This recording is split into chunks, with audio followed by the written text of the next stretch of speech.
hello everyone यो सबजना well हुनुहुन्छ होला होइन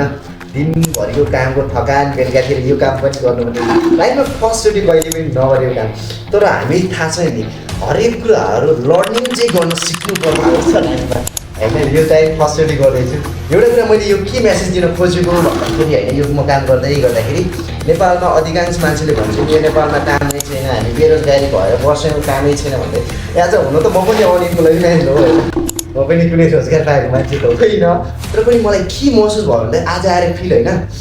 तपाईँसँग स्किल छ भने नि नेपालमा नि होइन यति धेरै अपर्च्युनिटी रहेछ कि होइन यो टेबलहरू जुन छ नि यो एक दिनमा फाइन्ड आउट भएको मेरो 20वटा टेबल होइन बनाउने मान्छेले उहाँले 20 एक दिनमा सक्दिनु भयो कि तर 20वटाको 20,000 रुपिस वान डे भनेपछि कुरा सुन्नुहोस् अनि यो कलर मैले आफै लगाउँदैछु नि यो बेला कलर लगाएर चाहिँ एउटा 20वटा टेबलको लगाएर मान्छेलाई म बोलाइदिन्छु मिस्त्री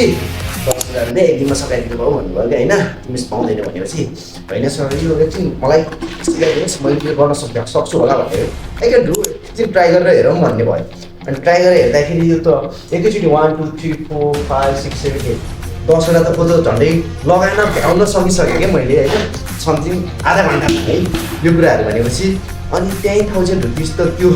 मेरो खल्तीमा रह्यो नि त्यो पैसालाई मैले अरू ठाउँमा इन्भेस्टमेन्ट गर्न त पाएँ नि सपोज भनेपछि होइन त्यस कारणले लाइफमा तपाईँको सर्टिफिकेट भन्दा पनि मोस्ट इम्पोर्टेन्ट भनेको तपाईँको स्किलले दिनेछ त्यसैले तपाईँ कुनै ठाउँमा एउटा कुरा याद राख्नुहोस् तपाईँसँग जुनसुकै खालको सर्टिफिकेट भए तापनि कुनै पनि कम्पनीमा तपाईँ जब गर्न अप्लाई गर्न जानुभयो भने तपाईँलाई एउटा बिग क्वेसन सोधिनेछ हाउ टु एक्सपिरियन्स